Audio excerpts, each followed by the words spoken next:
Selamat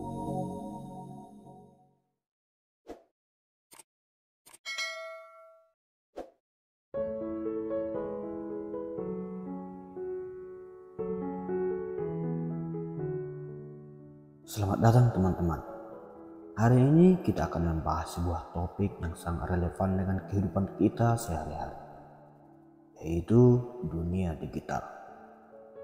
Teknologi telah menjadi bagian tak terpisahkan dari kehidupan kita, mulai dari komunikasi, pekerjaan, hingga hiburan. Semuanya kini bergantung pada perangkat digital.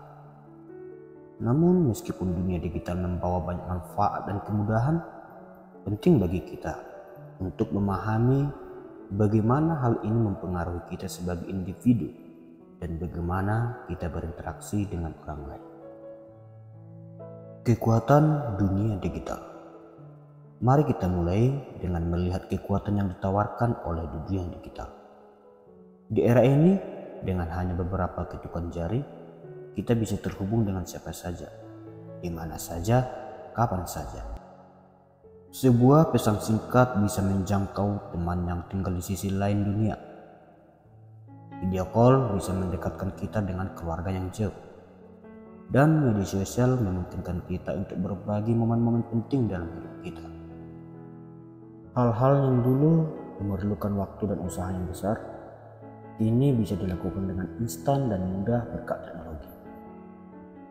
Sebagai contoh, jika dulu kita harus menulis surat dan menunggu berminggu-minggu agar sampai ke penerima, kini kita bisa mengirimkan email atau pesan instan yang diterima dalam hitungan detik.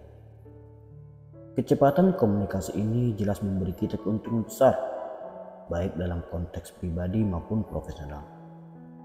Kita bisa mengerjakan proyek bersama rekan kerja di berbagai belahan dunia, menghadiri rapat virtual, bahkan memulai bisnis online tanpa harus meninggalkan rumah. Namun di balik kemudahan ini ada sebuah dilema.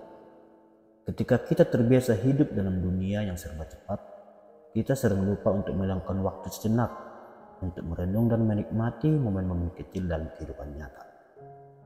Segala sesuatu terasa harus dilakukan dengan cepat, tanpa jeda. Akibatnya banyak dari kita merasa kelelahan secara mental dan emosional, terjebak dalam ritme kehidupan yang tidak pernah berhenti. Dampak negatif dari perbandingan sosial di dunia digital.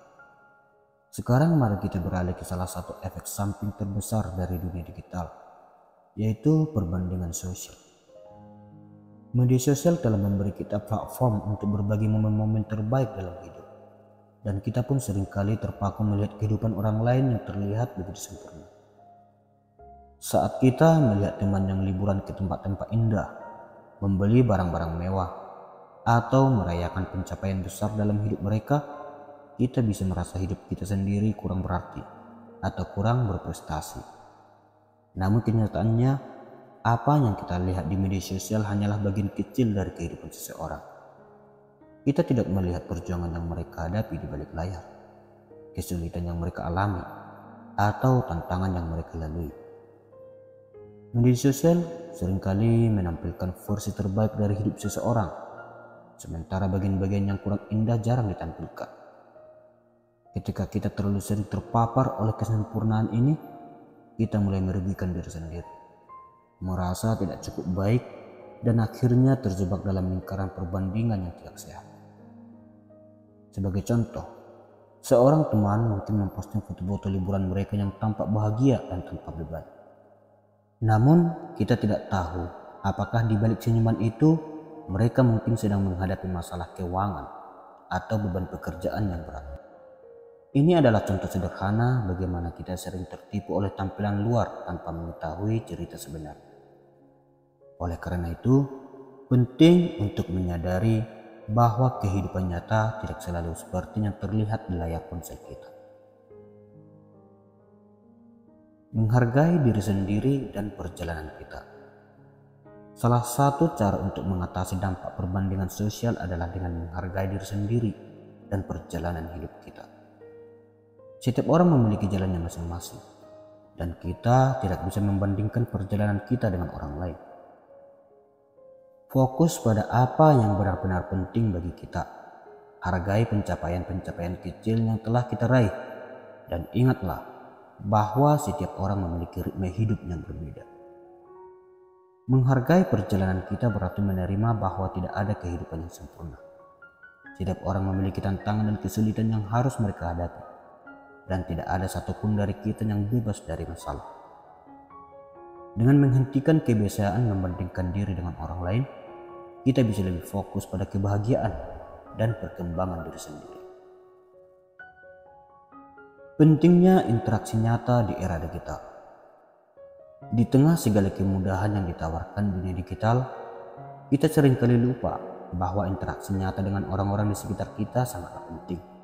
Teknologi memungkinkan kita untuk tetap terhubung dengan orang-orang yang jauh. Tetapi hubungan yang mendalam dan bermakna hanya bisa dibangun melalui pertemuan dan komunikasi langsung. Sebuah pesan teks atau video call mungkin bisa menjadi penghubung, tetapi interaksi fisik seperti bertemu langsung, bercakap-cakap tanpa gangguan gadget, atau sekedar untuk bersama sambil minum kopi memberikan kehangatan yang tidak bisa digantikan oleh layar ponsel.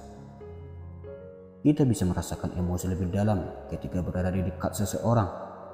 Senyuman, tawa, bahkan pelukan adalah bentuk-bentuk interaksi yang tidak bisa diwakili oleh komunikasi digital. Maka dari itu, penting bagi kita untuk meluangkan waktu untuk berinteraksi dengan orang-orang terdekat kita secara langsung. Ajaklah teman-teman atau keluarga untuk berkumpul, baik itu hanya sekedar berbicara ringan atau melakukan aktivitas bersama seperti jalan-jalan, berolahraga, atau menikmati waktu di alam terbuka. Momen-momen seperti ini membantu kita menjaga hubungan yang lebih nyata dan lebih bermakna. Mengelola konten yang kita konsumsi di dunia digital. Hal berikutnya yang perlu kita perhatikan dalam dunia digital adalah konten yang kita konsumsi. Setiap hari kita dibombardir oleh berbagai informasi dari media sosial, berita online, dan platform digital lainnya. Tidak semua informasi yang kita temui bersifat positif atau bermanfaat. Terlalu banyak mengonsumsi konten yang negatif atau berpotensi merugikan bisa mempengaruhi kesehatan mental kita. Misalnya berita tentang konflik, krisis, atau peristiwa-peristiwa tragis bisa menimbulkan kecemasan dan stres. Meskipun penting untuk tetap mendapatkan informasi, kita juga perlu memilih apa yang kita baca dan tonton. Cobalah untuk mengurangi paparan terhadap hal-hal yang membuat Anda merasa cemas atau tertekan. Alih-alih, carilah konten yang memberi inspirasi, mendidik, atau membuat Anda merasa lebih bahagia. Jika Anda merasa bahwa beberapa akun atau grup di media sosial membuat Anda merasa tidak nyaman atau memicu perasaan negatif, tidak ada salahnya untuk berhenti mengikuti akun tersebut atau menghapusnya dari daftar Anda. Dunia digital adalah tempat yang luas, dan kita memiliki kontrol penuh atas apa yang ingin kita lihat dan alami. Kesadaran dalam menggunakan teknologi. Penting juga bagi kita untuk memiliki kesadaran dalam menggunakan teknologi. Dunia digital memang menyediakan banyak hal, namun kita harus bisa menciptakan batasan yang sehat dalam penggunaan teknologi ini. Salah satu caranya adalah dengan menetapkan waktu tertentu untuk berselancar di internet dan menghindari penggunaan gadget saat berkumpul dengan orang-orang terdekat. Sebagai contoh, coba tetapkan waktu tanpa layar setiap hari. Waktu ini bisa digunakan untuk hal-hal yang menyegarkan pikiran dan jiwa, seperti berjalan di taman, membaca buku, atau menjalani hobi. Waktu tanpa layar juga bisa membantu kita kembali terhubung dengan diri sendiri, menjauh sejenak dari kebisingan dunia digital, dan merasakan ketenangan. Menghargai hubungan manusia yang sejati. Akhirnya, mari kita ingat bahwa meskipun dunia digital menawarkan banyak kesempatan untuk terhubung, hubungan manusia yang sejati tetap harus menjadi prioritas. Jangan biarkan teknologi mengendalikan hidup kita. Kita dapat menggunakan media sosial untuk berbagi momen bahagia, Tetapi kenangan terbaik seringkali tercipta dari momen-momen kecil yang tidak dibagikan di dunia nyata. Momen di mana kita benar-benar hadir dan merasakan hidup secara nyata. Sebagai penutup, mari kita ingat bahwa dunia digital, meskipun luas dan penuh dengan kemungkinan, juga memiliki keterbatasannya. Jangan biarkan diri kita terjebak dalam perbandingan yang tidak sehat atau terlena oleh interaksi yang dangkal. Dengan kesadaran, kita dapat menjaga keseimbangan antara memanfaatkan teknologi dan tetap hidup dalam realitas yang penuh makna. Terima kasih telah mendengarkan. Semoga kita semua dapat lebih bijak dalam menggunakan teknologi dan tetap terhubung dengan cara yang sehat dan bermakna. Salam sukses dari Cahaya Sukses.